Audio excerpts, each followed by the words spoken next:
तो पति बालकनी में खड़ा होकर चाय पी रहा था और बेडरूम में तैयार हो रही पत्नी को आंखों से ही इशारा कर कर जल्दी तैयार होने को कह रहा था। दोनों को एक दोस्त की पार्टी में जाना था, पर पत्नी न जाने क्यों आज थोड़ा समय ज्यादा लगा रही थी। कल रात के थप्पड़ के निशान को मेकअप से छुपाना भी तो जरूरी था और घर की इमेज बचाना भी उसी की जिम्मेदारी तो थी। तो कौन कहता है कि औरतों के पेट में कोई बात नहीं छुपती। पति की मार, सास के ताने सभी तो छुपा लेती हैं औरतें। और रोते हुए बच्चों ने भी तो सब कुछ देखा था, उन्हें भी तो चुप करा देती हैं औरतें। और मायके वाले जब पूछते हैं कि क्या हुआ, तो हंसी में उड़ा देती हैं औरतें। पर मैं फिर भी यहां बायस नहीं होना चाहता, क्योंकि हिंसा, किसी भी प्रकार की हिंसा, ये किसी खास एक जेंडर का गुण नहीं है।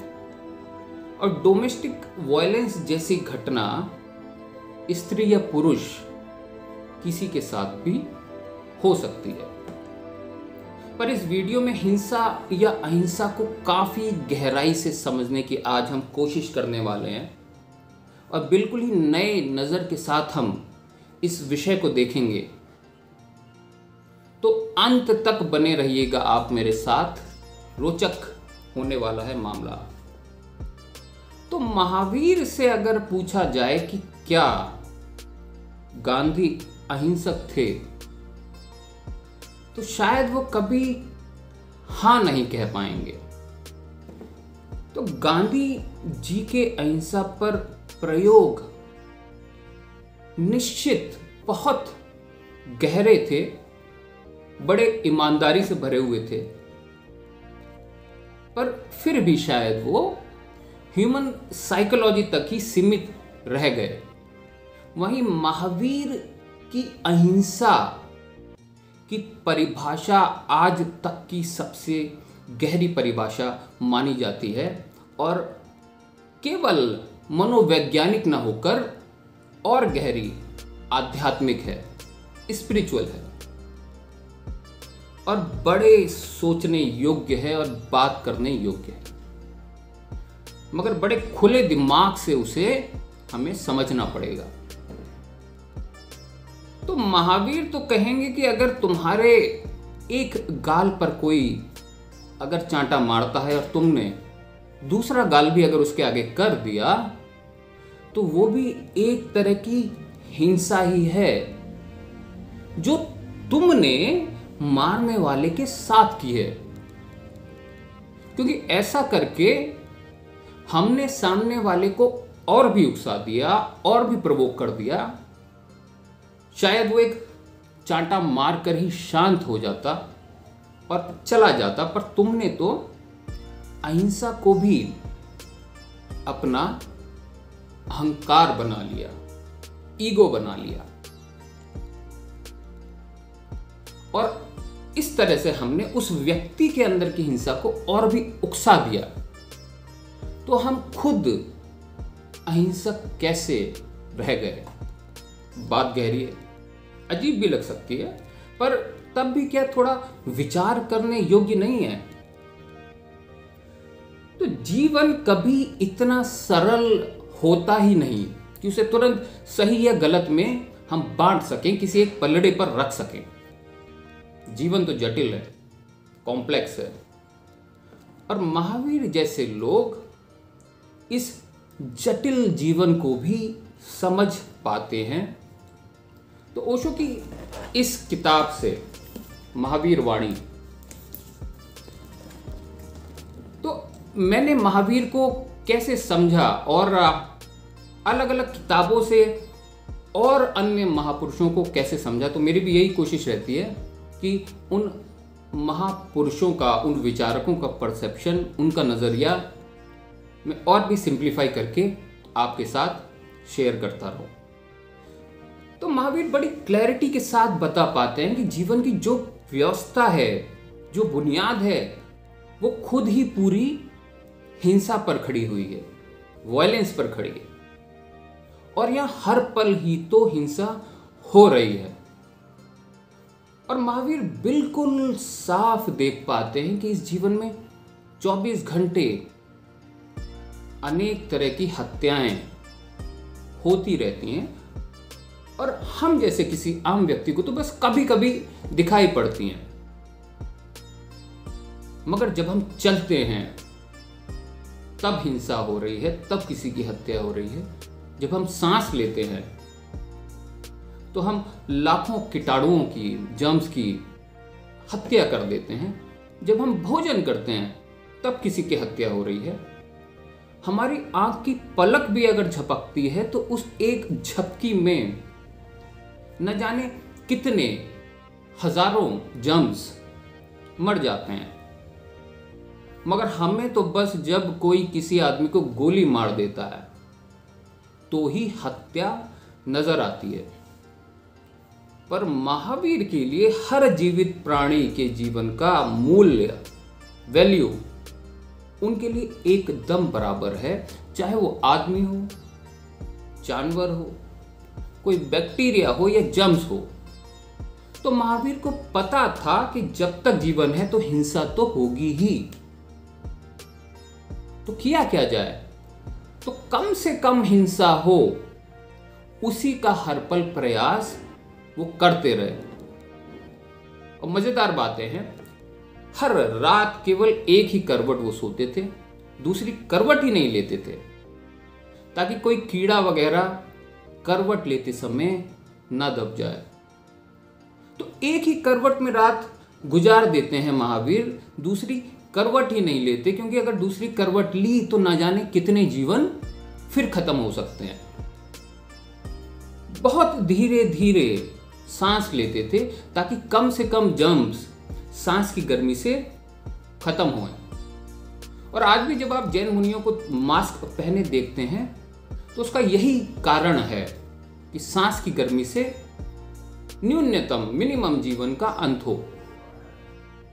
तो हम कह सकते हैं कि अगर महावीर इतने ही अहिंसक थे, इतने सेंसिटिव थे, इतने संवेदनशील थे और जानते थे कि बिना हिंसा के जीवन असंभव है, तो फिर क्यों महावीर ने स्वेच्छा से, अपनी मर्जी से खुद ही अपने जीवन को समाप्त क्यों नहीं कर दिया?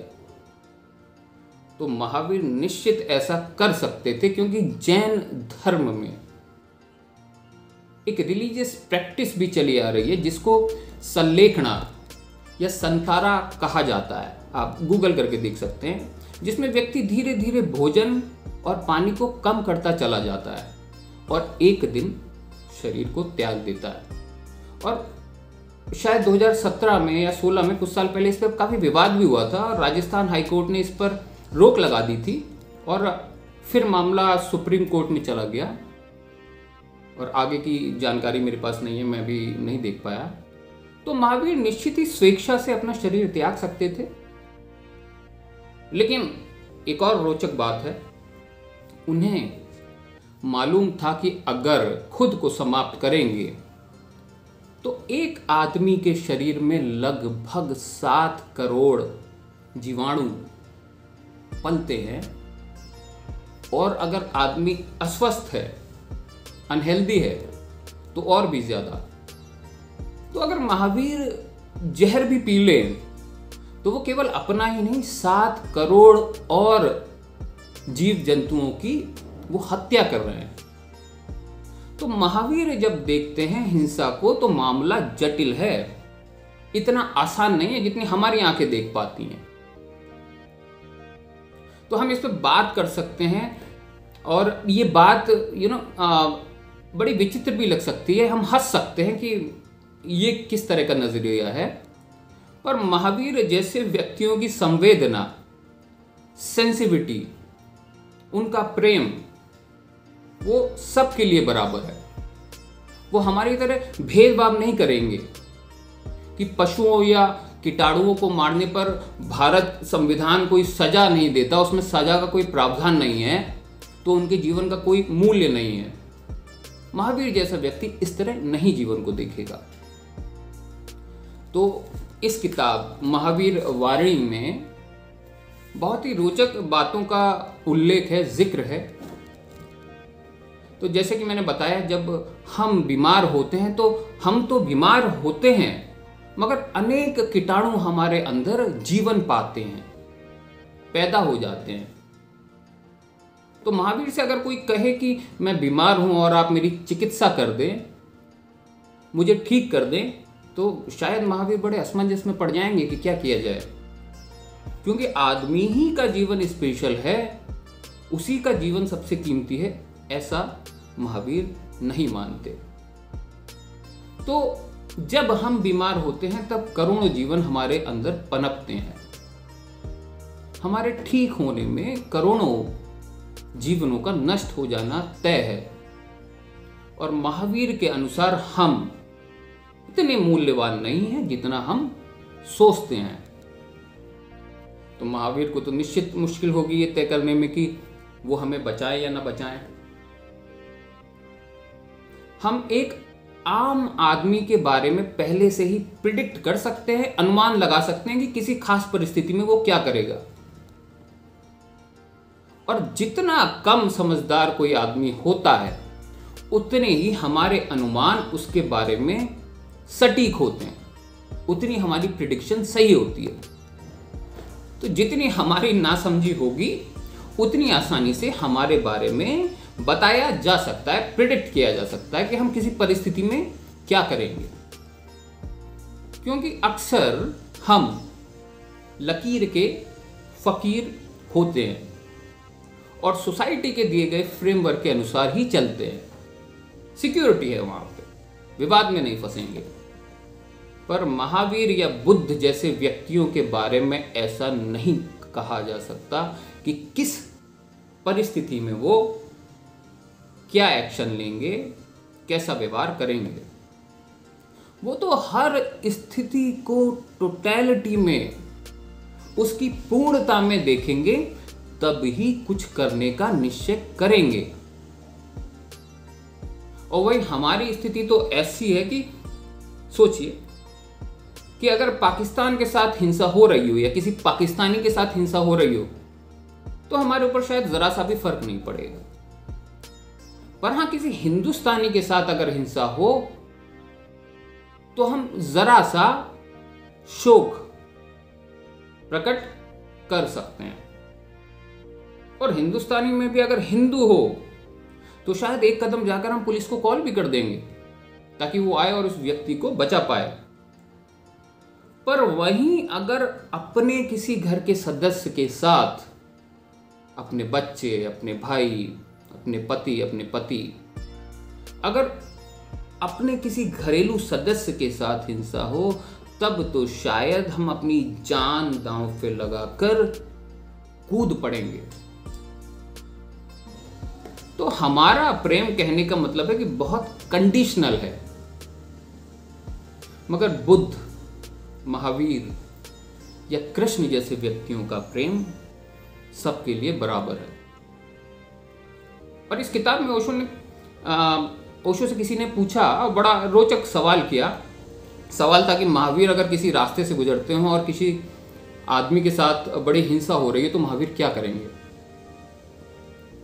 तो ओशो ने कहा कि जैसा ओशो समझ पाते हैं, जैसा वो समझ पाए महावीर को, तो ओशो ने कहा कि जो हम देख पाते हैं महावीर उससे कहीं ज्यादा देख पाएंगे। जब भी हम किसी की हत्या होते देखते हैं तो हम समझते हैं कि कोई मारा जा रहा है। महावीर को यह शायद नहीं दिखाई पड़ेगा कि कोई मारा जा रहा है, क्योंकि महावीर जानते हैं कि जीवन का जो भी तत्व है वो मारा जा ही नहीं सकता। और दूसरी बात, जब भी हम देखते हैं कि कोई मारा जा रहा है तो हम सोचते हैं कि मारने वाला ही जिम्मेदार है। तो महावीर को इसमें भी फर्क दिखाई पड़ेगा। उनके अनुसार जो मारा जाता है वो भी बहुत गहरे अर्थों में जिम्मेदार हो सकता है।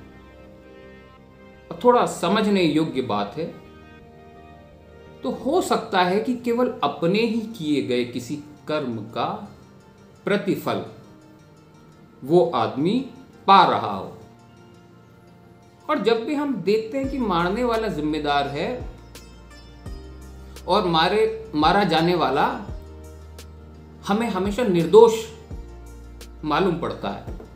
और अक्सर होता है कि हमारी दया, हमारी सिंपैथी, जो विक्टिम है, जिसको हम विक्टिम समझ रहे हैं, जो मार खा रहा है, उसकी तरफ ज्यादा जाने लगती है, बहने लगती है।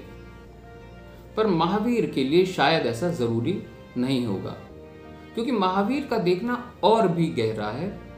हो सकता है कि जो मारा जा रहा है वो केवल एक प्रतिकर्म पूरा कर रहा है, जो मार रहा है, पर इसका अर्थ ये नहीं है कि जो मार रहा है वो जिम्मेदार नहीं है। कहने का मतलब है हमारे और महावीर के देखने में फर्क है। तो जब भी हम देखते हैं कोई मारा जा रहा है तो हम सोचते हैं कि निश्चित ही पाप हो रहा है, निश्चित ही बुरा हो रहा है, क्योंकि हमारी दृष्टि सीमित है और महावीर इतना सीमित नहीं देखते। महावीर देखते हैं जीवन की अनंत श्रृंखला को, जन्मों की अनंत श्रृंखला को, और यहां कोई भी कर्म अपने में पूरा नहीं है। वो भी महावीर समझ पाते हैं कि जो भी कर्म है वो भी पीछे से जुड़ा हुआ है और आगे से भी। तो आगे से कैसे? पीछे का समझ में आता है कि लॉ ऑफ कर्मा के अनुसार फल तो मिलना तय है, मगर आगे से कैसे? तो हो सकता है कि अगर एक एग्जाम्पल लेते हैं कि अगर हिटलर को किसी आदमी ने मार डाला होता 1930 के लगभग, तो वो आदमी निश्चित हत्यारा सिद्ध हो जाता, क्योंकि हिटलर तब एकदम युवक था, शायद बच्चा था। मगर हम नहीं देख पाते कि ऐसा आदमी मारा जा रहा है जो आगे जाके लगभग 1 करोड़ लोगों की हत्या करने वाला है। तो महावीर ऐसा भी देख पाते हैं, और तब तय करना मुश्किल है कि हिटलर का हत्यारा सचमुच बुरा काम कर रहा था या अच्छा। क्योंकि हिटलर अगर मरे तो करोड़ों लोग बच सकते हैं। तो है ना रोचक बात। तो फिर भी इसका अर्थ नहीं कि हिटलर को जो मार रहा था वो अच्छा ही कर रहा था। सच तो यह है कि महावीर जैसे लोग जानते हैं कि इस पृथ्वी पर अच्छा और बुरा ऐसा चुनाव नहीं है, बल्कि कम बुरा और ज्यादा बुरा ऐसे ऑप्शन हैं, ऐसा चुनाव है। तो हमेशा लेसर इविल को ही चुना जा सकता है। मगर हम अक्सर आमतौर से किसी भी चीजों को 2 हिस्सों में तोड़ लेते हैं कि ये अच्छा और ये बुरा। और महावीर जानते हैं कि जिंदगी में ऐसा तोड़ नहीं है, चीजें इस तरह नहीं बटी। यहां जब भी आप कुछ कर रहे हैं तो ज्यादा से ज्यादा इतना ही कहा जा सकता है कि जो कम से कम बुरा ऑप्शन था वो हमने चुना। अब दूसरी बात यह है कि महावीर अगर किसी को पिटता हुआ देखेंगे तो कुछ करेंगे कि नहीं? तो महावीर उस स्थिति को टोटलिटी में देख के, उसकी पूर्णता में देख के ही कोई भी निर्णय शायद लेंगे कि कुछ किया जाना चाहिए, दखल दी जानी चाहिए या ये नहीं। अब एक खास बात, महावीर की स्थितियों में महावीर क्या करते हैं वही हम जानते हैं, उस पर शास्त्र बन जाते हैं।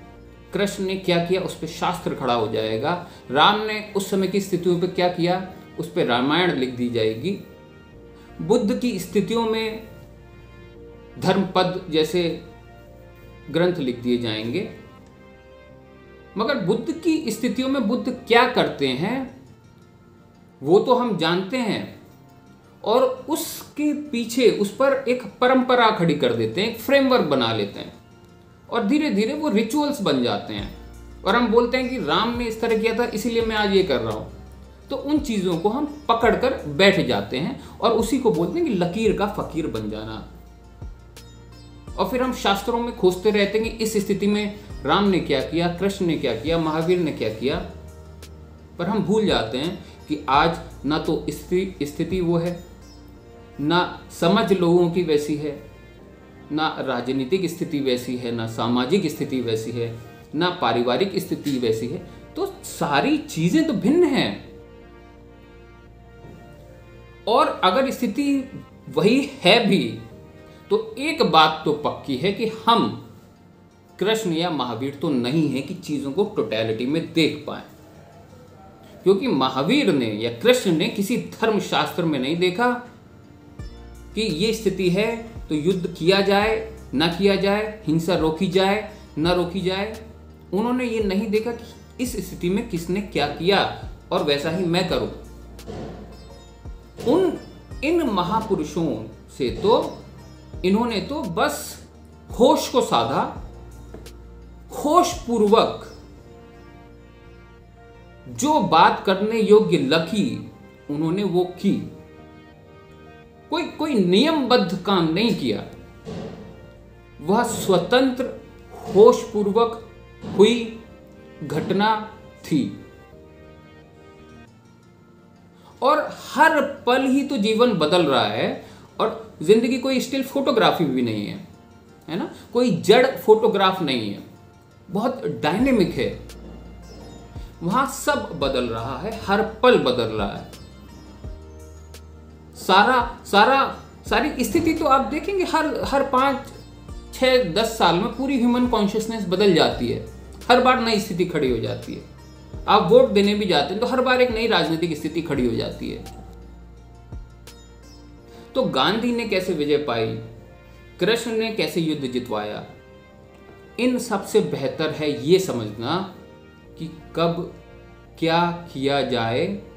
और इसका एक ही फॉर्मूला है जिसकी बात बुद्ध करते हैं, कृष्ण करते हैं, और वो बोलते हैं कि मैं तो चला और मैं तुम्हें आखिरी सूत्र देता हूं, जैसे कि बुद्ध ने बोला, वो है होश। मैंने कब क्या किया इसके पीछे मत पड़ना, होश साधना, पूरा होश रखना, चीजों को बिल्कुल खुला देखना बिना किसी प्रेजुडिस के, और तब तुम्हारी समझ से जो पैदा होगा वो कभी गलत हो नहीं सकता, वो कभी अधार्मिक होगा नहीं। तो जब भी कोई पारिवारिक, सामाजिक या राष्ट्रीय समस्या सामने हो तो हर पहलू को समझकर जब कुछ किया जाएगा तो वो ही उस समय उस समस्या से निपटने का बेस्ट सॉल्यूशन होगा। इस वीडियो में आज इतना ही, और बहुत बहुत धन्यवाद, आप इस लंबे वीडियो में आज अंत तक बने रहे। और ऐसे ही और वीडियोस देखने के लिए मेरे चैनल को सब्सक्राइब ज़रूर कर लें और बेल आइकॉन को भी प्रेस कर दीजिए। धन्यवाद।